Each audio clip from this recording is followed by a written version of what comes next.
নমস্কার বন্ধুরা, কেমন আছো তোমরা সবাই? আশা করি তোমরা সবাই খুব ভালো আছো। আমিও ভালো আছি, মানে সব কিছু সমস্যা নিয়েই ভালো আছি, এই আর কি। ভিডিওটা শুরু করি বাবানের রিপোর্ট আনা নিয়ে। তো ঠাকুরের আশীর্বাদে আর তোমাদের সবার আশীর্বাদে ওর রিপোর্টগুলো সবই ওকে। মানে আমি যথেষ্ট টেনশানে ছিলাম, সেই টেনশানটা একটু হলেও কমেছে। আর যখন রিপোর্ট আনতে গেছিলাম তখন একটু বাদে করে এত দেরি করে আমাকে সবার লাস্টে রিপোর্টটা দেখলো, যে বলবার না। অবশ্য আমার অনেকগুলো রিপোর্টও ছিল আর এই ভদ্রমহিলাও ছিল। আমি ভাবছিলাম যে এরপরে বোধহয় ইনি যাবেন, তারপরে দেখলাম না, ইনিও বসে আছেন, ইনি ডায়েটিশিয়ান। লাস্টে আমরা দুজনে একসাথে আর কি বেরোলাম। আর সেই দিনের অভিজ্ঞতাটা খুব সাংঘাতিক। একে তো খুব বৃষ্টিও হচ্ছিলো বাইরে, আর রথের আগে রাস্তাঘাটে সাংঘাতিক জ্যাম, জায়গায় জায়গায় ছোটো ছোটো মেলা হয়। তো আমি একটা র্যাপিডো বুক করেছিলাম, সেখান এই র্যাপিডোটা এত বাজে ব্যবহার করেছিল এবং লাস্টে এত টাকা ডিম্যান্ড করছিল, যা ভাড়া তার থেকে বেশি টাকা ডিম্যান্ড করছিল। আমার মাথাই গরম হয়ে গেছিলো। আর এদের লজ্জা ঘেন্নাটাও একটু কমই থাকে। তো যাই হোক, তারপরে ওই সমস্ত ঝামেলাঝাটি কাটিয়ে তারপরে যখন বাড়িতে পৌঁছলাম অনেকটাই রাত হয়ে গেছিলো। তারপরে বাড়িতে এসে ওই কিছু ওষুধ ডাক্তার প্রেসক্রাইব করেছিল, সেই ওষুধগুলো আনতে হয়েছিল। আর ফোনের চার্জও ছিল না, সেটাও একটা মস্ত বড় সমস্যা। আর ফোনটাও না ইদানিং খুব সমস্যা করছে, জানো তো। আর রাস্তা দিয়ে আস্তে আস্তে ভাবছিলাম যে সামনের মাসেই তো ডোডো মামামের জন্মদিন, 5 বছর কমপ্লিট হবে। তো ওইটা নিয়ে একটু আনন্দ ছিলাম। সব ছোট ছোট আনন্দগুলোকেও উপভোগ করলে না জীবনটা একঘেয়েমি হয়তো আর লাগে না। তো ওইটারই প্ল্যানিং করছিলাম। আর ওরাও এখন বলতে শিখেছে যে ওদেরও জন্মদিনটা কিভাবে করা হবে না হবে। ওটা বললে ওরা খুব মন দিয়ে শোনে, এমনভাবে বড়দের মতো শোনে যে বলবার না। তারপরে এই এই সমস্ত কিছু রাস্তা দিয়ে আস্তে আস্তে ভাবতে ভাবতে আসছিলাম।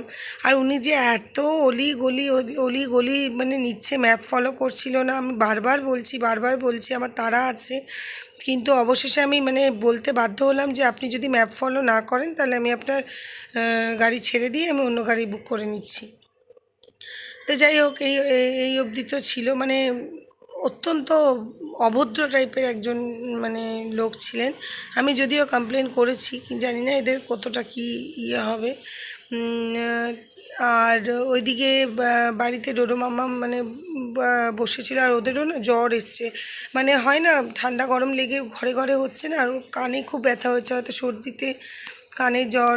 সব বাচ্চাদেরই, ওদের ক্লাস ফ্রেন্ডদের সবারই অলমোস্ট এরকম জ্বর সর্দি কাশি এরকম হচ্ছে, কাশছে, শুধু ঘামটা বুকে বসে যাচ্ছে আর কাশছে।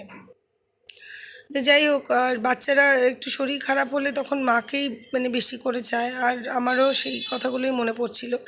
তারপরের দিন ছিল রথের দিন। আমার বড়দির বড় ছেলে ওর সেই ছোট্টবেলা থেকে রথটা এই বছর নিয়ে 26 বছর কমপ্লিট হবে।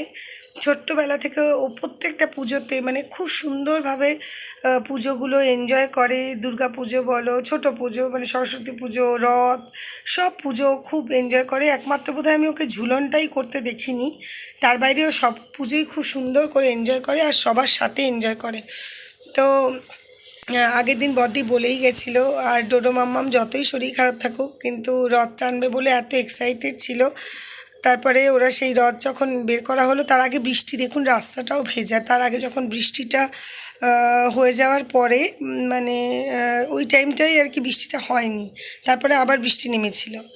তো ওরা খুব আনন্দ করে, বাড়ির সবাই, সব খুদে কেন, আমরাও সবাই মিলে আর কি রথ টানলাম। আর এখানে দেখুন আমাদের গোপু সোনা, রামেশ্বরী, গোপেশ্বরী, তারপরে শ্যাম, তারপরে গোপাল, রাম, গোপেশ্বরী, রামেশ্বরী সবাই ছিল, গনু ছিল।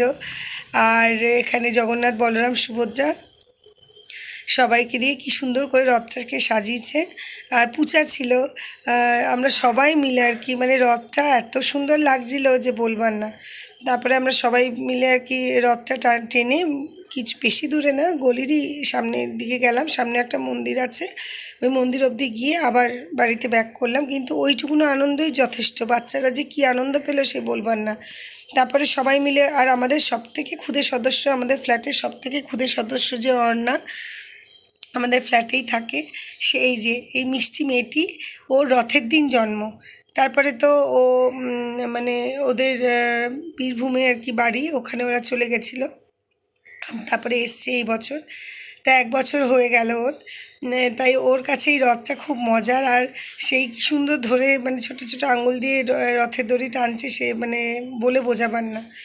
তা যাই হোক, তারপরে আমরা গেলাম বদ্দিদের ঘরে। বদ্দি অনেক কিছু করেছিল, কলার বড়া, গুজি, গজা, মানে খাজা গজা আর কি। তারপরে এমনি বাজার থেকে কিনে আনা গুজিয়া, মিষ্টি, তারপরে অনেক রকমের ফল, সমস্ত কিছু দিয়ে আর কি সবাইকেই প্রসাদ দিল। আমাদের বাড়িতে এই পুজোর শুরু হলো, মানে এরপরে হবে বিপত্তারিণী, পর পুজো লেগেই আছে, তারপরে হবে জন্মাষ্টমী, আর রথটা এসে গেলেই মনে হয় দুর্গা পুজো তো আর বেশি দেরি নেই, কাছেই এসে গেছে।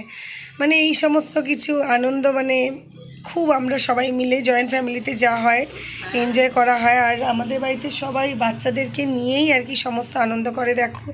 দেখুন এই যে ডোডো মাম্মাম কি সুন্দর, মানে রথের দড়ি ওরা ছাড়ছেই না, খুব এনজয় করেছে। এখানে আমার বড়দির 2 ছেলে আছে, বড়দি আছে, আমি আছি, বৌদি আছে, বৌদি মেয়ে মানে আমার জ্যাঠাতো দাদার মেয়ে আছে, বাবান আছে, তারপরে অর্ণা আছে, অর্ণার মা আছে, সেও আরেকটা বৌদি। আর ওরা কত ধরে ধরে ধরে ধরে রথটা টানছে, আর খুব মানে মজা করছিল আর কি। তো একটু একটু মজাগুলো মানে জীবনে দরকার হয়। ডোডোর শরীরটাই খারাপ ছিল, আমি ভেবেছিলাম ডোডো হয়তো যেতে পারবে না, কিন্তু ও সেই মানে রথ টানবে বলে এত এক্সাইটেড, আর ঠাকুর আশীর্বাদে সেদিন আর ওর কিছু প্রবলেম হয়নি। আর এইখানেও একটা কালীবাড়ি আছে, দরজাটা বন্ধ, নয়তো আপনাদের দেখাতাম। আর সামনেও একটা কালী মন্দির, মানে সামনেও একটা মন্দির আছে, ওই মন্দিরে দুর্গাপুজো হয়, সমস্ত কিছু হয়। তো ওই অবধি আমরা গেছিলাম, ওখানে কিছু ছবি মানে ফটো সেশন হলো, সবাই মিলে ছবি টবি তোলা হলো, হাসি ঠাট্টা হলো। আমাদের সাথে আর একটা মাত্র মনে হয় রথ বেরিয়েছিল। মানুষ মানে এই রথগুলো আর সেইভাবে এনজয়ই করে না। মামামদের স্কুলেও রথ টানিয়েছে, কিন্তু মানে আগে আমাদের ছেলেবেলায় যেরকম হতো, আমরা সবাই কার রথ কে কত সুন্দর সাজাবে সেই একটা কম্পিটিশান হতো, এখন সেই জিনিসগুলো প্রায় মুছে গেছে। তো যাই হোক, এই মানে পুজো বা আমাদের সংস্কৃতি, আমাদের কালচার, এটাকে ধরে রাখাটাও কিন্তু দরকার। যেটা বড়দির ছেলে, মানে আমার ছেলেরই মতো হয়, ও এইটাকে কন্টিনিউ করছিল, রথের ছোট ছোট গল্পগুলো সবাইকে বলছিল, আর সবাই সেটা খুব মন দিয়ে শুনছিল, এগুলোরও দরকার হয়। তারপরে আর কি বাড়িতে ফিরে আবার একটু আড্ডা, আবার বিপত্তারিণী পুজো। আমাদের বাড়িতে জোড়া বিপত্তারিণী হয়, জ্যাঠাতো দিদির ঘরে হয়, মানে এক মেজো জেঠুর ঘরেও হয়, বড় জেঠুর ঘরেও হয় জোড়া বিপত্তারিণী। তো ওই জন্য একটা এদের ঘরে হয়, একটা ওদের ঘরে হয়। তো সেইটা এক্সাইটমেন্ট ছিল, সেইটা নিয়ে আনন্দ ঠানন্দ ছিল, ওইটা নিয়ে অনেক গল্প টল্প হচ্ছিলো। তারপর সামনে ডোডো মামামের জন্মদিন, সেটা নিয়ে একটু আলোচনা হচ্ছিল, খাবারের মেনু কী হবে, সমস্ত কিছু মানে গল্প গুজব হচ্ছিল। তারপরে যে যার ঘরে আর কি চলে যাওয়া। আর মামামদের পরের দিন পরীক্ষা ছিল, পরে 2টো পরীক্ষা আরও বাকি ছিল, তার একটা আবার ডোডো দিতে পারিনি, ওর শরীরটা খারাপ ছিল। এই সমস্ত ছিলোর মধ্যে আর কি আমরা রথটাকে কাটালাম। আর বড় গাড়িগুলো এসে মানে দাঁড়িয়ে যাচ্ছিল, ওরাও মানে বলছিল যে ঠিক আছে তোমরা রথ টানো, রথ তো এখন বেরোতেই দেখা যায় না, এরকম আর কি। বাচ্চারা তো এখন রথ টানেই না। এই ফ্ল্যাট কালচার হয়ে না আমাদের অনেক নিজস্ব কালচারগুলো অনেক নষ্ট হয়ে গেছে। তো যাই হোক, আজকে ভিডিওটা তোমাদের কেমন লাগলো, আমাদের মানে ছোট্ট করে নিজেদের মতো করে রথের উৎসব পালন করা, তোমাদের ভিডিওটা কেমন লাগলো তোমরা অবশ্যই কমেন্ট বক্সে জানাবে। ভালো লাগলে একটা লাইক করবে, সাবস্ক্রাইব করবে। আর মাঝখানে তো ভিডিও দিতে পারছিলাম না, আর তারপরে এখন আবার কন্টিনিউ করছি। তো তোমাদের এই হচ্ছে আমাদের মিষ্টি অন্না, এই আমাদের মিষ্টি অন্নাকে তোমাদের কেমন লাগলো সেটাও জানাবে। এখানেই আমার ভিডিওটা শেষ করছি। সবাই খুব ভালো থাকবে, আর অবশ্যই এই আনন্দগুলোকে উপভোগ করবে। রথ, ঝুলন, উল্টো রথ, এইগুলোই তো মানে মজার জিনিস, মানে বাচ্চাদের আনন্দের জিনিস। আজ এই অবধি, টাটা।